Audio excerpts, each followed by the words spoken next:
All right, guys, I wanted to put together a quick video for you. If you have a Ferrari 458 and you're needing to remove your dash panels or your vents or controls for any reason, my particular case, my vents and some of my controls got sticky on them, so I decided to replace with new.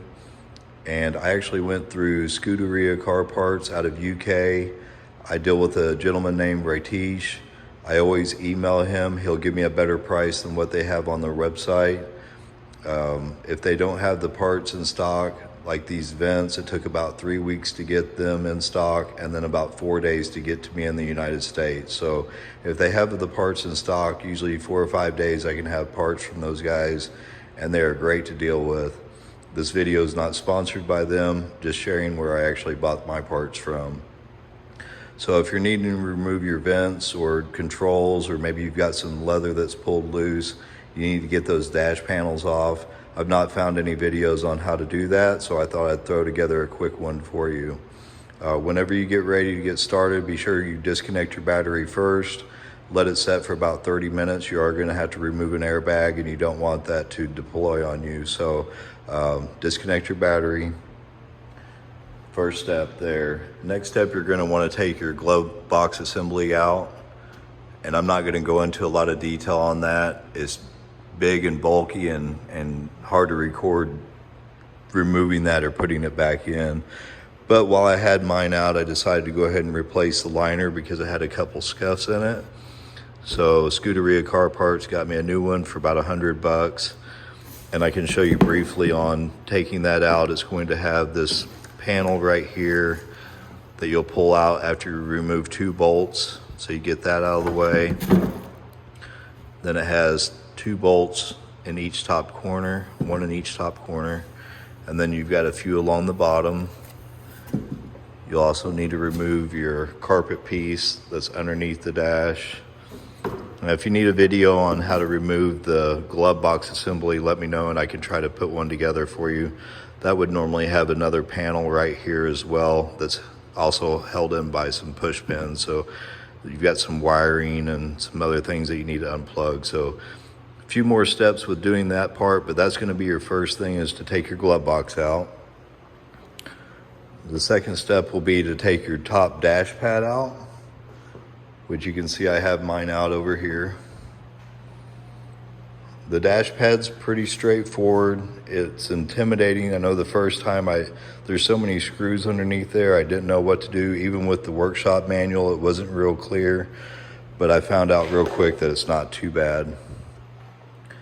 It's held on by 2 bolts up here. It's also got a series of push pins. These 2 right here on the instrument cluster side. You've got a few going up the right side of the right vent. It's got a bolt here, a bolt here, and then 2 right here that hold your airbag in. Once you get those all removed and your push pins loose, your dash pad will lift out and come out. And I'll show you where those bolts are inside the car. Starting with these 2 right here, you'll see there's also 2 rubber grommets, so take note of those, and I'll show you where those are at.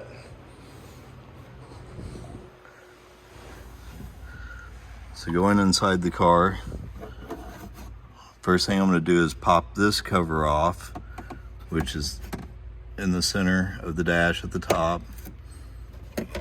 These go into the 2 rubber grommets. And then this is held on by 2 push pins, 1 there and 1 there. So you just pry that loose, pop it up, scoot that out of the way. The metal bracket's going to bolt in here and here. And moving forward, now this is why you have to take your glove box out, because you've got 3 bolts that hold this trim piece on. They need to be removed, and you also need to get access to each side of the airbag. I showed you those. They're gonna be right here and right here. This one's a little bit tricky to get to because you've got your infotainment right there, but up underneath, you'll find like a little pocket. I just used an extension and a swivel and was able to get that one out. This one was a little easier, also up in the pocket. You remove that one. The push pins on the right side, you're gonna have 3. It's gonna be 1, 2, and 3. So your dash pad comes around, you've got the 3 push pins holding there. The ones on the instrument cluster side, 1 in your center vent, and 1 up here. So I just kind of lifted up underneath there and was able to pop those after I got all the other bolts out. The 2 for the airbag are right here, which you'll get to those once you get your glove box removed. They'll be right there. You'll see the black bracket, 2 of these bolts like this. Just remove those 2, and then you'll be able to just lift your dash pad up and pull it out, but be sure you unplug your airbag before you do that, which you just slide that off, or slide that back and then pull it off. Some of these other wires, that's like your glove box switch, the light for the glove box, stuff like that. So you've got your dash pad out. Now you've got access to all your vents. Starting over here, you're going to want to remove this trim piece, which is going to be a bolt here and a bolt down here, and then you've got 2 on the other side, so those 2 there. That's going to take this trim piece off. Now before you're going to be able to get to this one here, you're going to need to remove your center dash, your lower dash piece here with your climate controls. That one's held in by, let's see if I can get a light on there for you. That one's going to be held in by 3 push pins. So 1 here, 1 here, and then you've got a 3rd one over here. So starting with this one, it's going to be right here next to your steering column. These other 2 go into the bracket for the center vent, right here and right here. I leave those pushed in until I remove the lower bolts. There's going to be 3 of those. So you've got this bracket down here that has 2.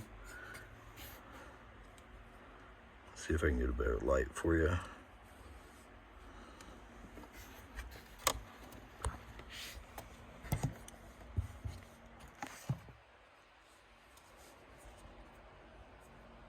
Okay, and then you've got another bracket right here, if you can see that. A little bit hard to see. I'm coming around to this side.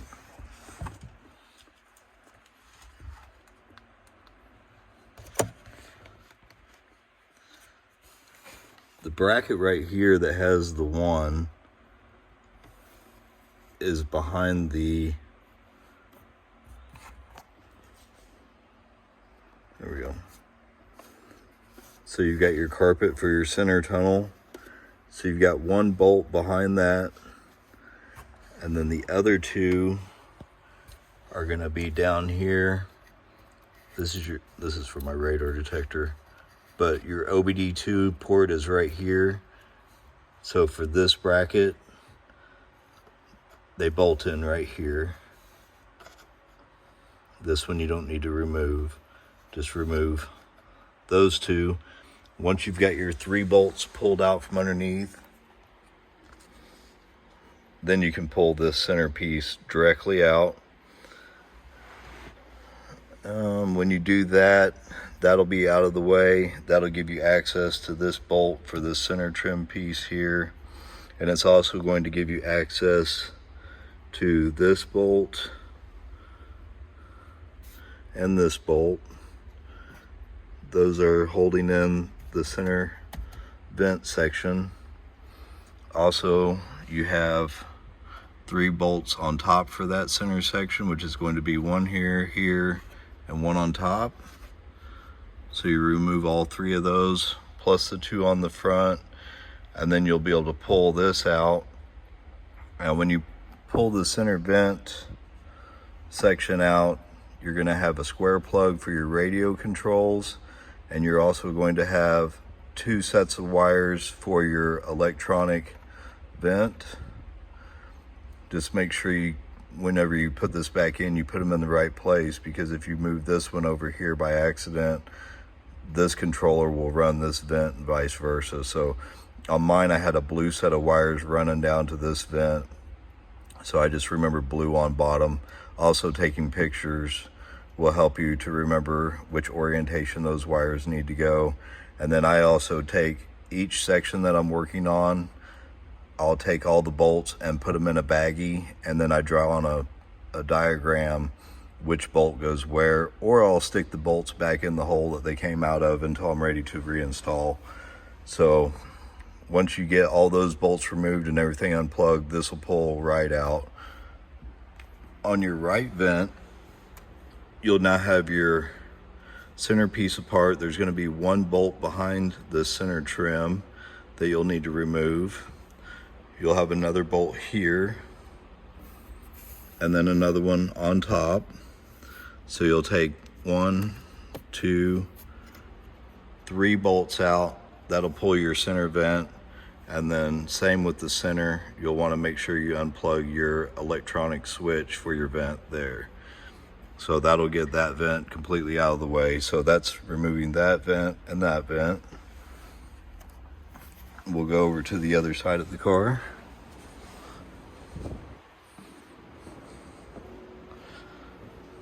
For the left vent,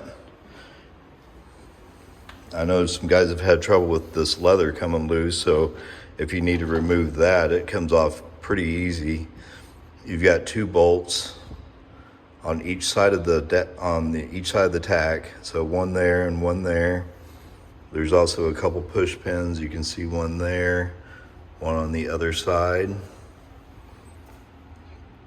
And then it has these sliding clips, these silver sliding clips. So once you get your bolts removed right there, this dash piece basically just slides forward and comes out. So you'll need to get that out of the way. Now moving inside the car, you'll see I have my steering wheel removed. I'm having it reupholstered because it had some leather wear getting in and out of the car. I wore some leather, so I'm letting the shop redo the steering wheel. If it doesn't look OEM, I'll end up buying a new one, which is about $6 grand. So I'll have that tomorrow. We'll see how that goes. Okay, so now we're to the left vent. I'm still waiting on my navigator controls. They'll be here in a couple days, but I do have all my new vents installed. I'm just waiting to put this one in until I get my new navigator controls. I also did new radio controls because they got sticky as well. Oh, and one thing I do want to point out is you'll have one of these for each side of the steering column. Now, before you can remove your center vent assembly, see if I can get on here. There's 2 push pins, 1 here and 1 here. So you'll need to pop that loose because the center vent is tied to that one. Like that. So you'll have 1 for each side. Same with this side. You'll also have that trim piece that is tied into the center vent. So you'll have to pop both of those. Those are pretty aggressive. I just got behind them with a little pick and a plastic pry tool from the underneath side, and I was able to pop those off. So just be careful with those. Now to get to the center vent, you're going to need to pull this left lower dash piece down. It ties in with the center dash with 1 screw. On the underneath side of the dash, you'll see 1 screw where these 2 tie together. And there'll be 1 screw to remove those. It's a vertical screw, it drops straight down. And then it's just a series of 3 push pins, and then you'll be able to pop that cover right here loose, which will give you access to your center vent. I still have mine torn apart a little bit. This is a lower section. Flipping this over,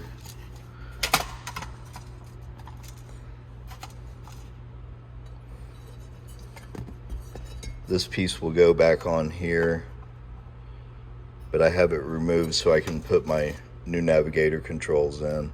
But this will kind of show you on the back side of the vents, they're all pretty much set up the same way. The vents are held in by Allen screws, little Allen screws. I can see this one has 1, 2, 3. This vent will pull out and you can replace that one. The little defroster vent was a little more involved because you need to remove your switch for your vent, and then it had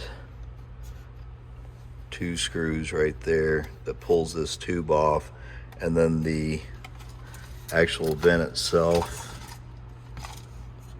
this vent is held on by 2 more Allen screws. I don't even know if you can see them, they're buried in there.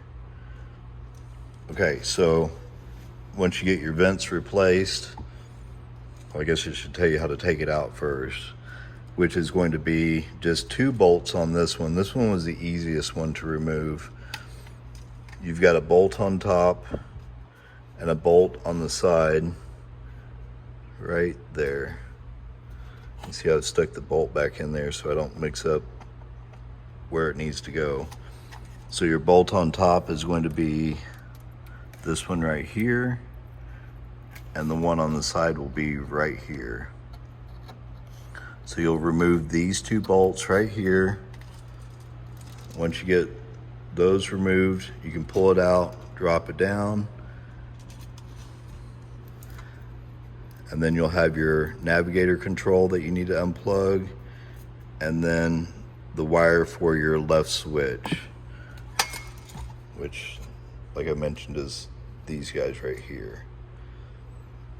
So if you want a video on how to remove the steering wheel, I can put one together for you, but I tell you, of all the cars I've ever worked on, that's probably the easiest steering wheel I've ever taken off. It's got 2 security Torx behind rubber plugs on the back side that pulls your airbag loose. You unplug your airbag, this wire plugs into your panel in your steering wheel, and it comes right off. So really straightforward on that. But if you want a video, you don't even need a steering wheel puller for that. You just take the nut off and the wheel comes right off. So, but yeah, I'm getting this back together now. Like I said, I'm just a DIY guy. If it's not something that you're not comfortable with, by all means go to a dealer, but this is going to save me a ton of money doing it myself, and I'm now free of all the sticky, so I should be good to go. Some of these even get sticky, mine's not, but if you needed to replace that, it would be a good time to do that as well. I know Scuderia has those and they're like 150 bucks or something. I mean, they're really affordable. So if you need to remove that piece, it's just a matter of a few bolts there. So all pretty straightforward. Like I said, I'm just a DIY guy. I'm not a trained Ferrari tech or anything like that. But I hope this video helps you out. And if you have any questions, drop them in the comments. I'll try to help if I can. Thank you for watching.